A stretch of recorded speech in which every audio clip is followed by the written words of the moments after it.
सबसे पहले तो मैं पूरे देशवासियों का बहुत बहुत धन्यवाद कहना चाहती हूँ।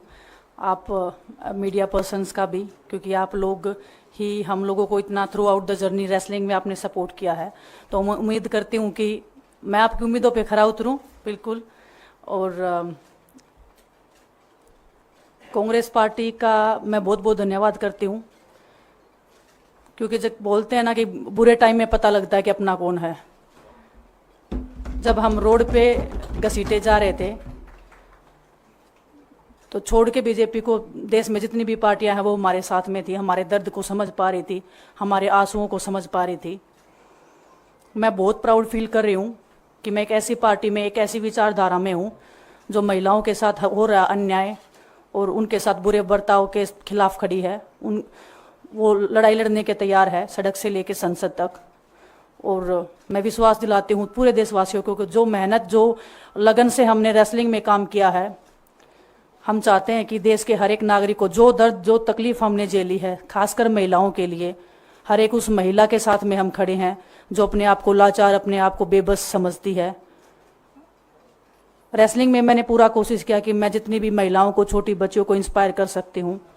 मैं चाहती तो मैं जंतर मंतर पे रेसलिंग छोड़ सकती थी, और सभी लोग भी मान रहे थे, पूरा देश इस चीज़ को विश्वास कर रहा था, क्योंकि बीजेपी आईटी सेल ने उस चीज़ को साबित करने की कोशिश की थी कि हम चले हुए कारतूस हैं, हम ख़त्म हो गए हैं, हम पॉलिटिक्स कर रहे हैं। उन्होंने बोला मैं नेशनल नहीं खेलना चाहती, मैंने नेशनल चैंपियनशिप खेला। उन्होंने बोला ये ट्रायल्स दे के नहीं जाना चाहते, मैंने ट्रायल्स भी दिया। उन्होंने बोला कि ओलंपिक्स लेवल तक नहीं जाना चाहते, मैं ओलंपिक्स में गई, मैं फाइनल्स में गई। अनफॉर्चुनेटली परमात्मा को कोई और चीज़ मंजूर होगी। एक चीज़ मुझे पता है कि जब मेहनत आप करते हो तो ज़रूरी नहीं कि आपको उसी दिशा में मिले, कई बार दूसरी चीज़ों में भी आपको वो फल मिल जाता है। और परमात्मा ने मुझे मेरे देश के लोगों की सेवा करने का जो मौका दिया है, वो मैं मानती हूँ कि उससे बड़ा पुण्य का काम कोई नहीं हो सकता है।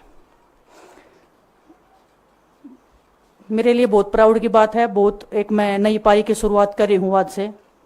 मैं चाहती हूँ कि जो हमने फेस किया एज ए खिलाड़ी होने के नाते, उन सब खिलाड़ियों को वो चीज़ ना फेस करनी पड़े। हम उनकी लड़ाई में साथ हैं।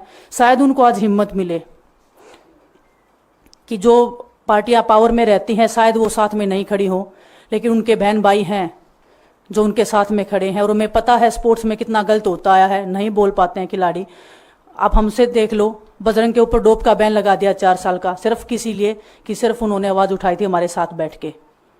तो उसका भुगतान हम कर रहे हैं, आज तक कर रहे हैं, लेकिन हम डरेंगे नहीं, पीछे नहीं हटेंगे। जो लड़ाई थी वो जारी है, ख़त्म नहीं हुई है। कोर्ट में हमारा केस चल रहा है, वो लड़ाई भी हम जीतेंगे, ज़िंदगी की जंग भी हम जीतेंगे। खेल में जैसे हमने कभी हार नहीं मानी है, तो हम इस नए प्लेटफॉर्म पे जो आ रहे हैं, देश की सेवा का भाव, और सिर्फ बोलने तक सीमित नहीं रहेगा ये।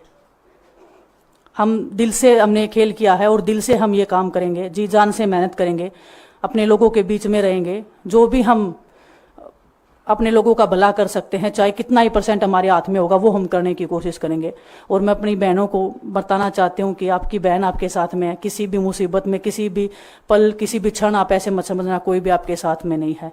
जब कोई नहीं खड़ा होगा तो मैं आपके साथ में ज़रूर खड़ी रहूँगी, कांग्रेस पार्टी आपके साथ में ज़रूर खड़ी रहेगी। ये हमने फील किया था, और मैं वादे से कह सकती हूँ, दावे से कह सकती हूँ कि बिल्कुल आपके साथ भी खड़े रहेंगे।